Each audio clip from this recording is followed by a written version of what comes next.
introduction. You know him. The general is a good friend of this country, and he's in transit to Addis Ababa, and he just came for breakfast. We had breakfast, and he is the one who has got information to share, after which I will say something at the end. So the general, the floor is here. Karibu. Thank you very much, brother. Well,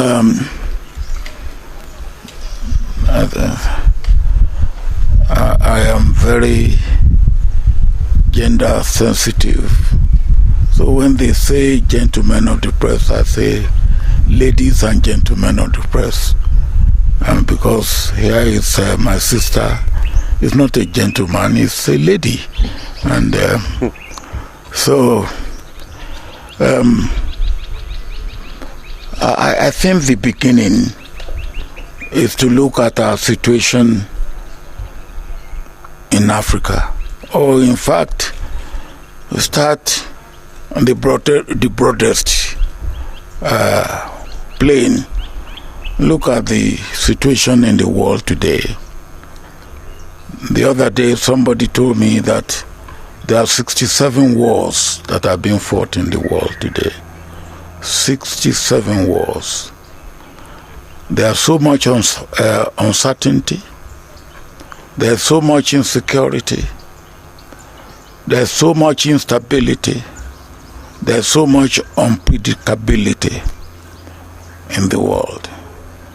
And when you bring it nearer home, Africa, in all these, Africa is victimized because we get the wrong end of the stick all the time. So what can we do? I believe that one instrument that we have in Africa that we can use to our advantage at the community level, at the local level, at the national level, at the continental level, is our continental organization, the AU.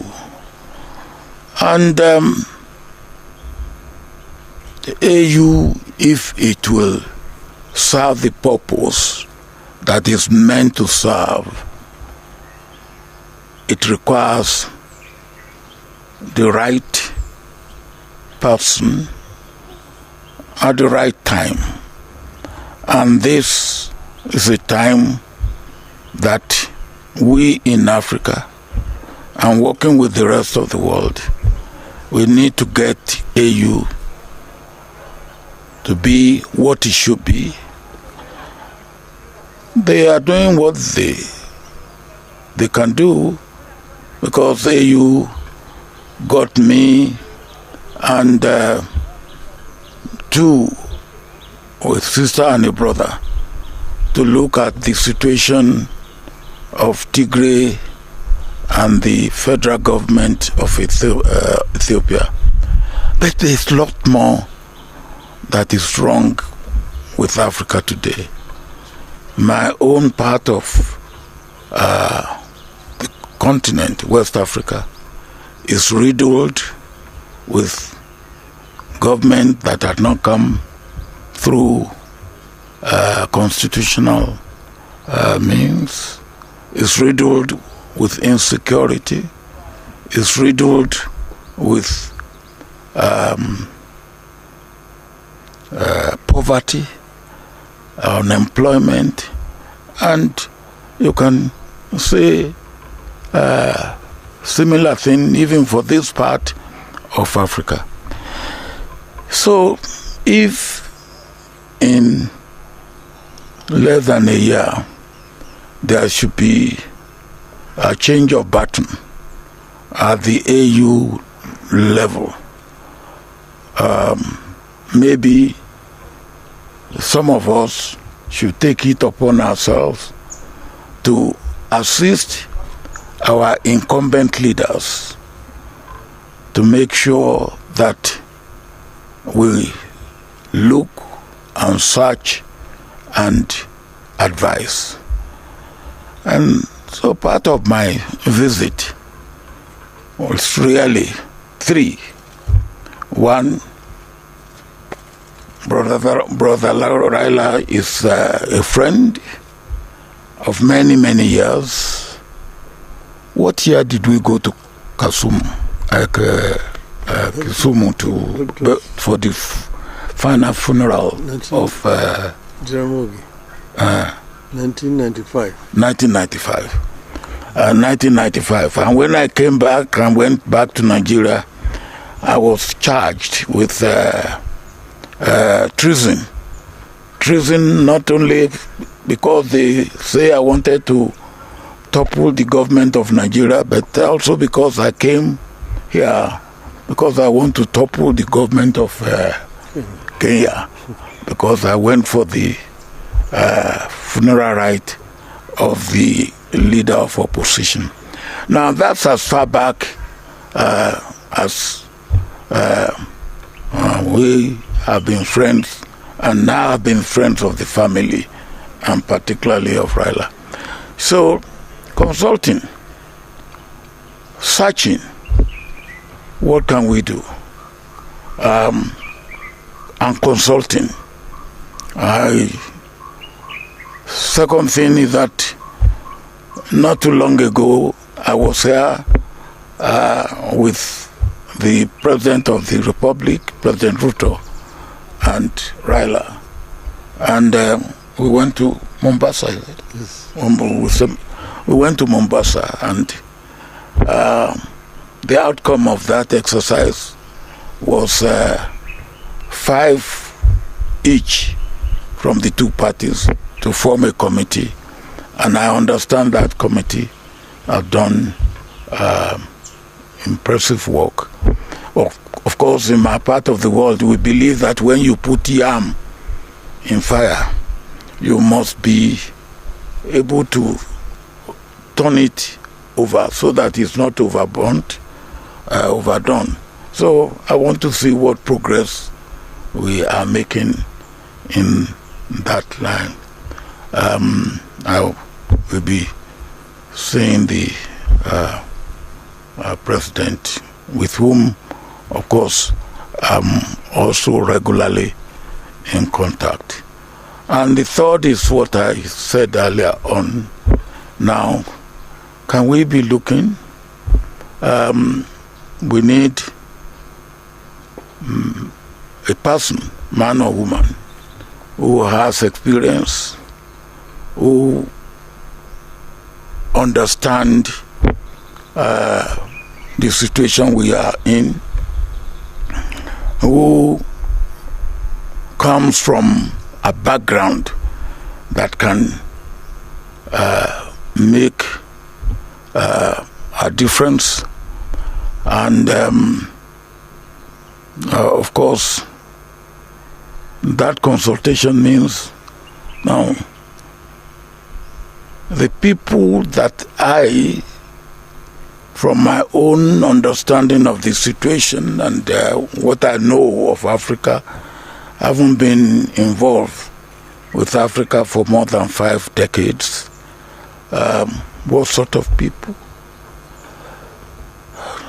Some time ago, I was one of those who midwifed, because we believe that people who have held the position of head of government, either at the prime minister level or at the presidential level, will be able to knock at the door of incumbent prime ministers and presidents without much ado. And such people will probably be the right person, armed with other attributes at this particular time. And as I was saying, we midwife Conare in some years back, and maybe at this time we should be looking at that sort of. But whoever we look for must come from a country that is not of extreme in any sense, and where there are no much antagonism against such country. Then when you look at those who have held that position before, I believe strictly it should be the turn of East Africa. Not too long ago we had Southern Africa. The one now whose time will be ending is Central Africa. Before that, as I said, we had Conare from West Africa.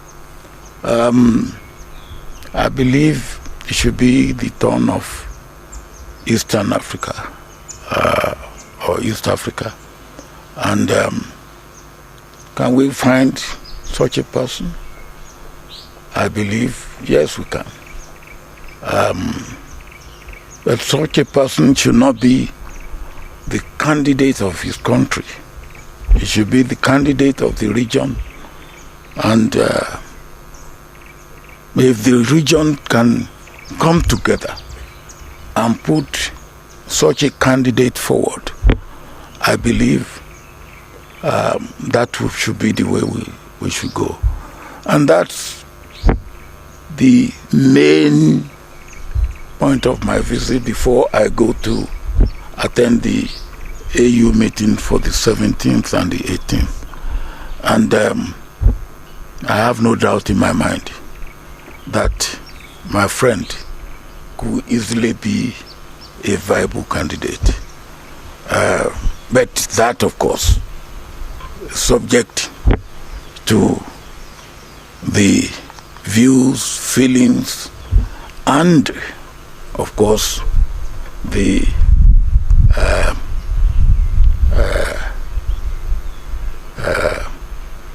position and the presentation of our leaders in the East African sub-region. And then if the region puts a candidate forward, I believe the rest of the continent will go along with that.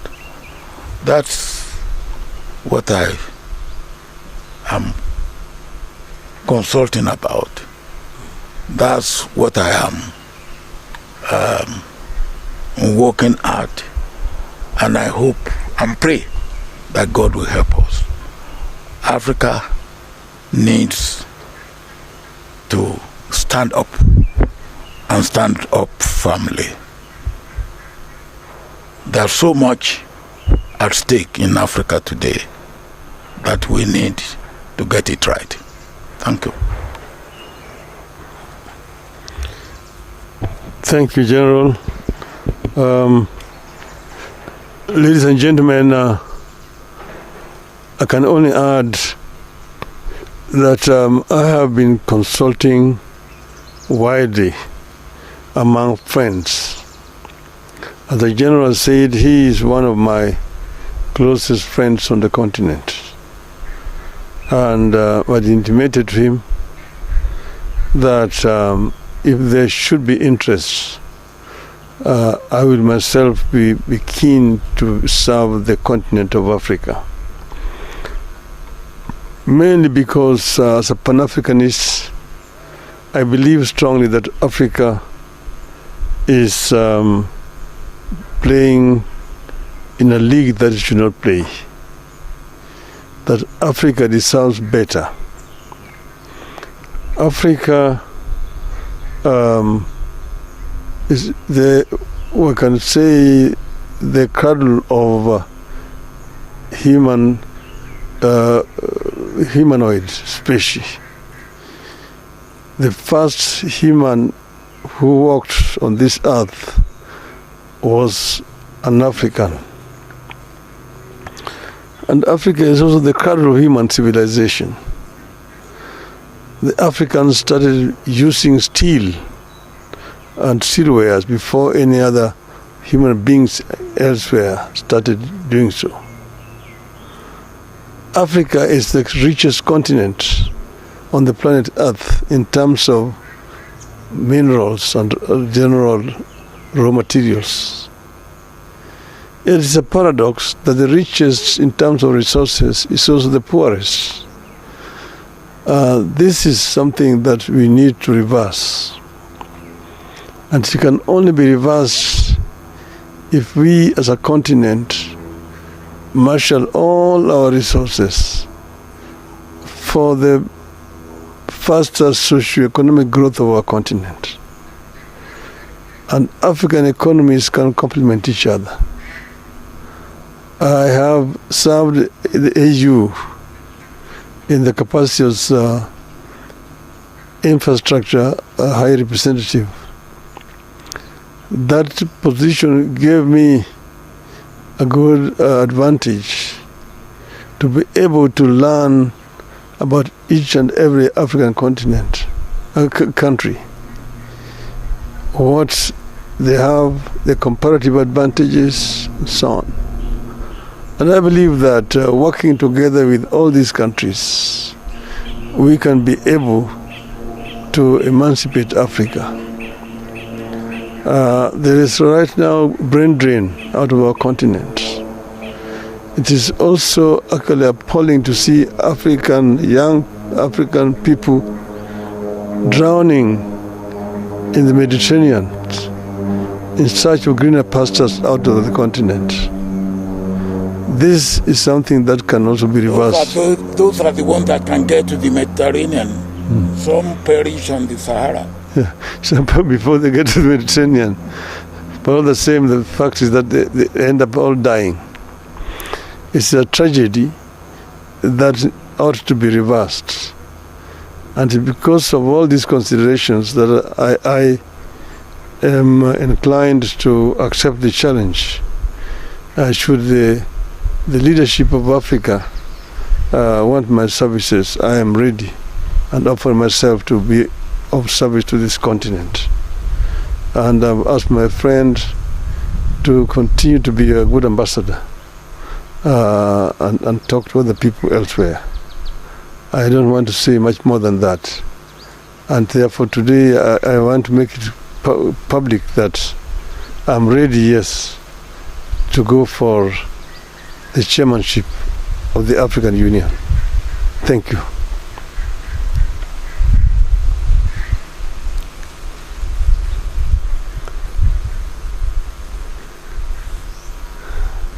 So, yeah. You can come now, because this way.